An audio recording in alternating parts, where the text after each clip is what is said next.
Hey, welcome to Mage TV. Thank you so much for clicking on this video. What I'm about to explain to you is different. I'm about to explain to you about a project that I've just completed that has taken me 17 years to complete. I am incredibly proud of it, but I do need to give you a little bit of context around it. But yeah, if you know me just from Liverpool stuff, then this might come as a little bit of a surprise. I'm gonna give you all a nice, fun, normal evening if I have to kill every single person on the face of the earth to do it. Eagle-eyed viewers will have noticed over the years that I'm maybe not like your archetypal alpha male, lads, beer. Amen. Bird, footy. Not that I'm not those things, but I am ultimately a massive geek as well as being a football fan. She'll geek, she geeks. She has the capacity to geek. And I understand that as far as like the Venn diagram of interests go, I'm not sure how much crossover there is in this world.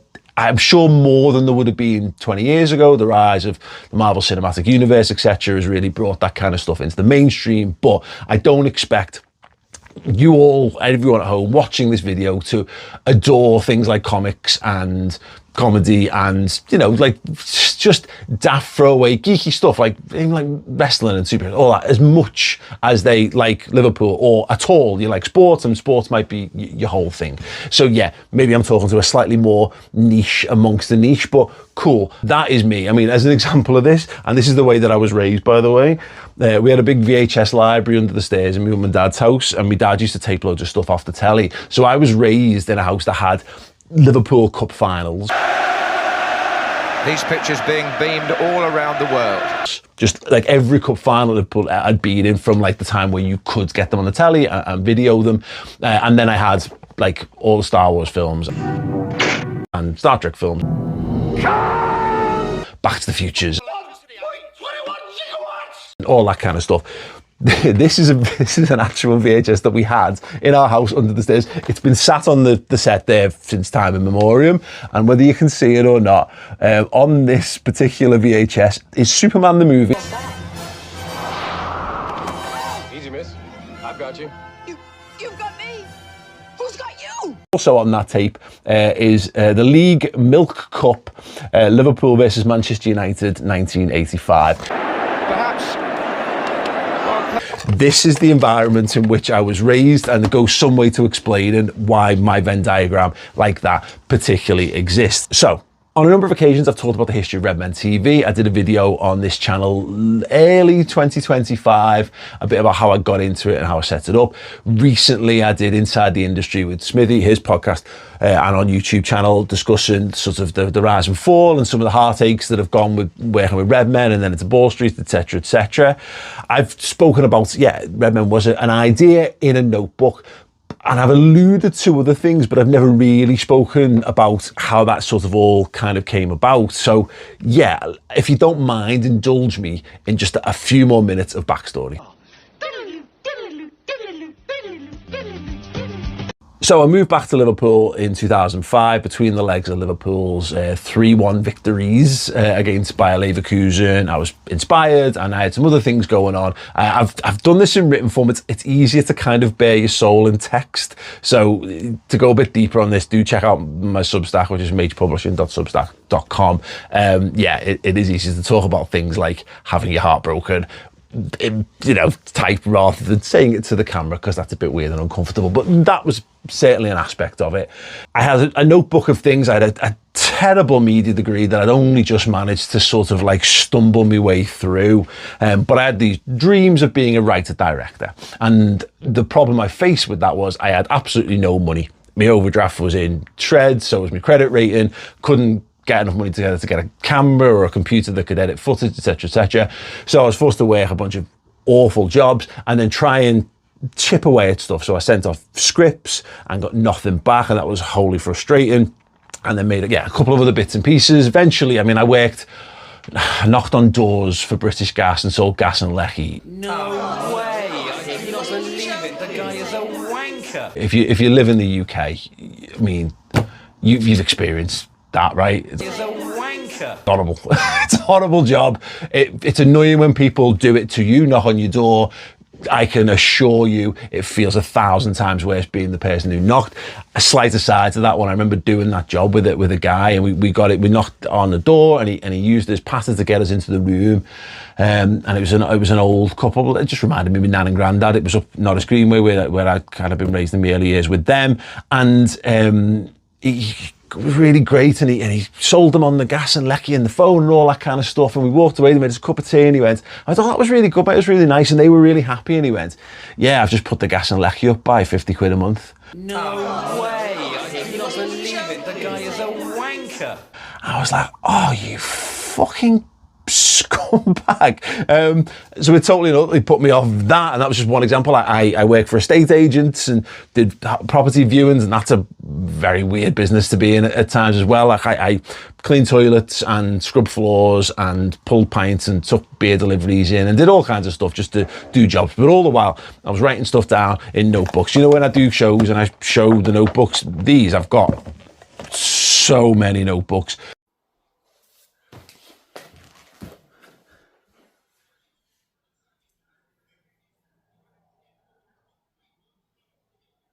You know, it actually doesn't look like loads when you do it like that. Pen? Yeah? Just come and sit in here a sec. What? Yeah, sit in there. There you go. Like a small child's worth.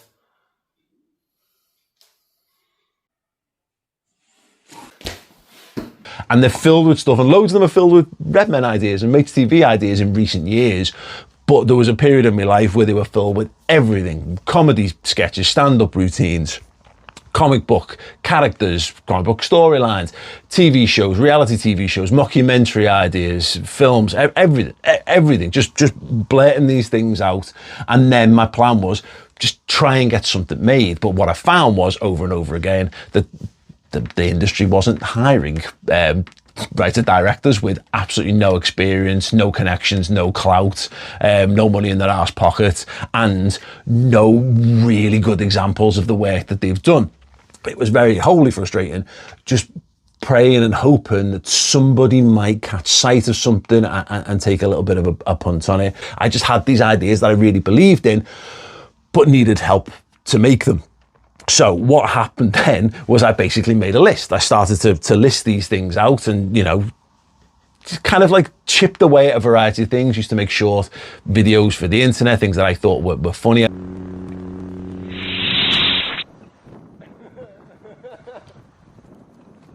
When Santa attacks, I'm sending you on a one-horse open sleigh ride straight to hell.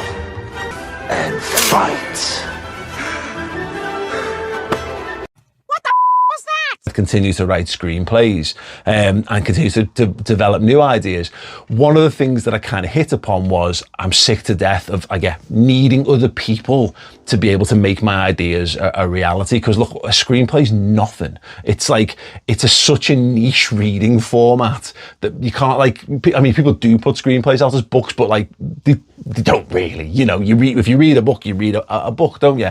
Which was an interesting thought to me. If you want to make a film, then, you know, if you want to be a director, then you need to have people to direct. You need a budget to get equipment and sets and locations. Otherwise, you're just making more crap student films. And the point is, I had limited access to any of these things. So what I hit upon was, yeah, look, why not write a book? Why not do something, start, middle and end? You get your idea out there in fully complete form, and there you've got something solid and tangible. I've written a book, look at my book, everybody read my book.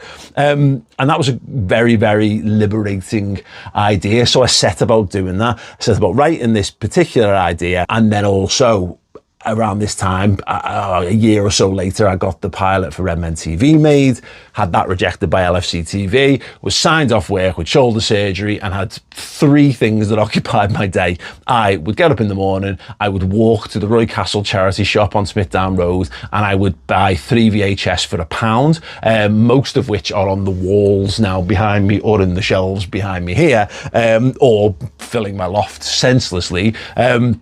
I broke the Redmen TV pilot up into segments and then looked to try and get that uploaded to YouTube. And I wrote this book. The book was called The Eternal Flame. More on that in a second. So that was basically how I went about my life. eventually, you know, the Redmen pilot knockback was an absolute gut punch, and I was just sat there miserable, in pain, in a shared flat with some mates, going absolutely nowhere, earning minimum wage, and then not even earning minimum wage, earning statutory sick pay because I couldn't work because I only had one arm effectively at this point. And I was like, well, this is about as low as it gets.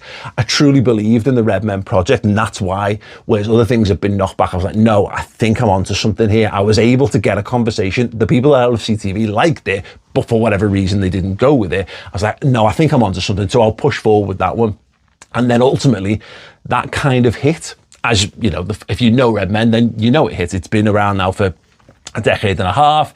It's been amazing. It's stunning that something that was, again, started off as just a line in a piece of paper has become a thing that people watch and seem to enjoy, and it becomes part of their life culture. Mind-blowing. But what it ultimately meant is the book that I was writing got shelved. Now, last year, again, some of you will be aware that I helped my dad to publish his long-lost book called The Man Who Stole the World Cup. So, my mum received a diagnosis of dementia, which is fucking horrendous. It is. I would not wish that upon anyone, my worst enemy. It's the worst. It's the absolute worst. But me being me and the way that my brain works, dragged my dad's old manuscript out the loft, finished it off, tidied it up, modernised it, and then, you know, launched the Kickstarter. It smashed it. It was like cried my eyes out for days. Just incredibly soul filling. But we got that done and up and running. But the funny thing about it, and there was a level of hypocrisy that was ticking over in the back of my mind, was I was talking about 30 odd years since my dad wrote this, and, you know, it's been sat in the loft, and I couldn't wrap my head around, like, almost like, and it, you know, it sounds weird to say this, but I was a bit like perplexed as to how you could do that.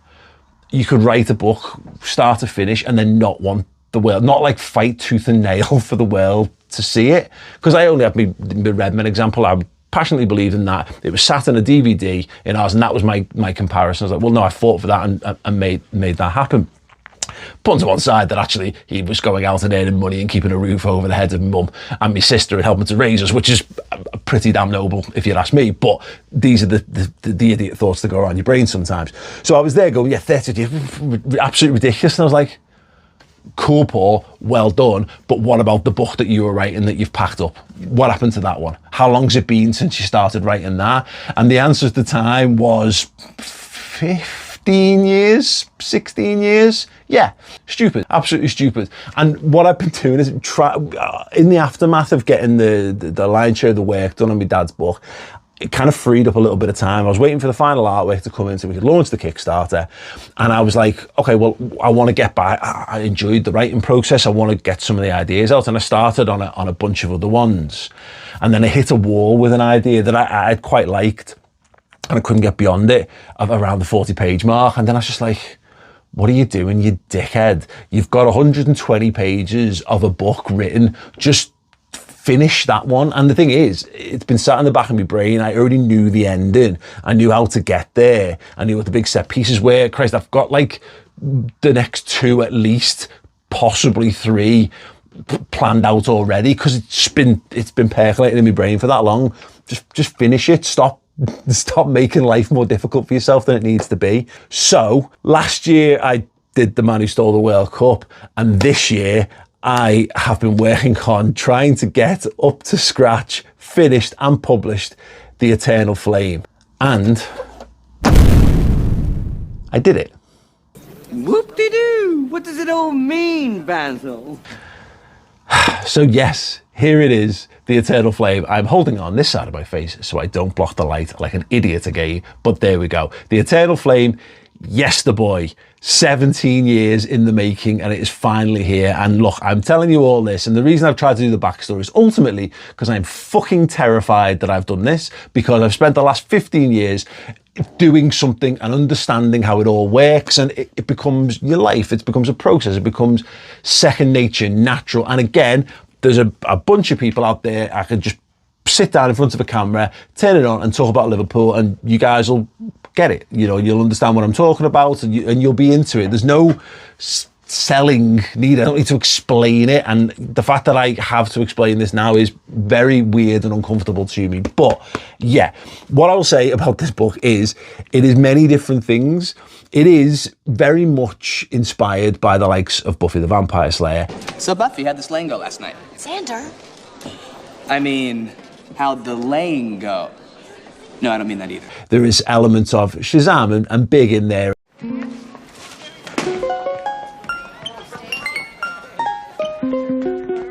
And I was a huge fan, even though this technically predates it. Captain America the First Avenger, I love that aesthetic of the World War II stuff. It was actually, funnily enough, probably more inspired by the Ultimate comics, which in turn inspired so much of the MCU, but that might be a little bit geeky for people, but it is what it is. But yeah, that was those are the things that I just really enjoyed. I just like stuff that's funny and involving, and it's something that you can get into when you're younger, but it's something that will stay with you for the rest of your life, or it's something that you can appreciate as a kid, but actually you can appreciate as a grown-up as well. So what it is in this is that there are multiple strands to the story of it. You've got Richie, who's the main character, who, yeah, finds himself jumping back to 1942 into the body of this super powerful World War II super soldier called the Eternal Flame, whose basically powers come from the spirit of resistance of the British people. There is more to it than that, but that is a very top line way of explaining it. He is surrounded by a bunch of the best soldiers on a mission deep behind enemy lines inside occupied France, trying to track down the plans for the terrible Tiger tank. Does he face off against that Tiger tank in a huge set piece that is incredibly exciting and dynamic and fun? Yeah, maybe. Spoilers. The other side of things is back in the modern times. You've got Anna Harrison, who is Richie's crush, and their history teacher. Following the death of someone at a nursing home where Anna works, they are pulled into a conspiracy theory that has been 80 years in the making, an organisation who seek to track down the power of the Eternal Flame and have it for their own nefarious purposes. And in addition to that, there is another storyline set slightly earlier in World War II about the training and the formation of the Eternal Flame Squad. So yeah, it is not just a standard throwaway story. There's lots happening. Quick, fast-paced, and look, hopefully funny, witty, entertaining. It's funny to sit here when you're trying to encourage people to get involved with the stuff that you're doing. I adore this book. It's accentuated by the stunning cover art by Phil Galloway, who is an absolute, honest-to-goodness genius. Because this is a labour of love, and because I'm so very, very nervous about it, what you need to know about it is, yeah, we've done everything. Me and my wife are going to be fulfilling this. I have made an online store. It is called www.magepublishing.com. It's the only place right now where you can go and get hold of copies of this. It is out right now.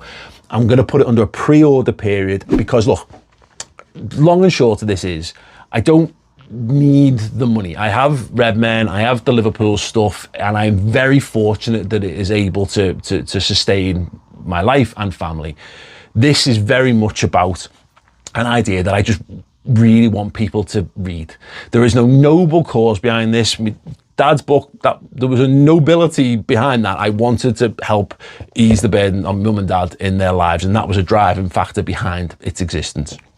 This is just because I really like the idea and I really want people to read it. So as such, I've tried my best to price it basically as low as I humanly can. There is a pre-order period for the next couple of weeks where I've taken 20% off it as well. Obviously, I can't control shipping costs, so international shipping costs they are what they are. But I've tried my best to make it as cheap as possible because I just want people to read it. And I am fully appreciative of the fact that, look, most people, maybe you're still watching, but you've got no interest. And that's absolutely fine. Thank you so much for watching and listening to my TED Talk on me for a bit. But if you like Buffy and you like Morats and Clerks and you like wrestling and you enjoy 90s action movies and you're just a bit of a football fan but also a massive geek as well, then check it out. I really think you'll enjoy it. So yeah, It's a huge gamble. And one thing I've done on this is, yeah, I've poured everything I've done over the last few months. So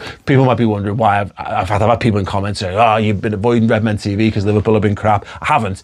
I've turned over the last 2 years into an independent book publisher, and it's a lot of work. I'm really stressful. So that has been detracting from, you know, me being in certain other places, of course, but hopefully people will read this and enjoy it and go, oh, well, that was a worthwhile use of your time, Paul. Great. That would be the most fulfilling thing of all of this, really. So yes, The Eternal Flame is available to pre-order right now. It is in paperback. I just think it's wonderful, and I'm made up with myself for doing it, but this is very, very scary territory because, this will probably be one of the lowest viewed videos I've ever done. 150,000 subscribers. On average, about 10,000 people watch the videos. How many as a percentage of that give a shit about geeky things like this? And again, how many people read books anymore? I really don't know. Don't buy it out of pity. Buy it because it's really good and you're gonna have a load of fun reading it. That's all that's all else I've got to say in it. Loads of things to say in it. That's about the long and short of it, really. So yes, God, I'm sweating. Oh my God, yeah. Massive. 17 years. It's ridiculous. Cool. Thank you so much for taking the time to listen to me on this one. I know it's mad and weird and totally unexpected from what you would expect me to do. I've done Liverpool books, it's been cool, but this is something else. What I'm hoping to do is more of this stuff. Doesn't mean I'm done with Liverpool, doesn't mean I'm done with Redmen by any stretch whatsoever, but this is about me being true to myself. That make me sound like an absolute wanker. Guy is a wanker. Probably a bit, but yeah, cool. Thank you so much. And yeah,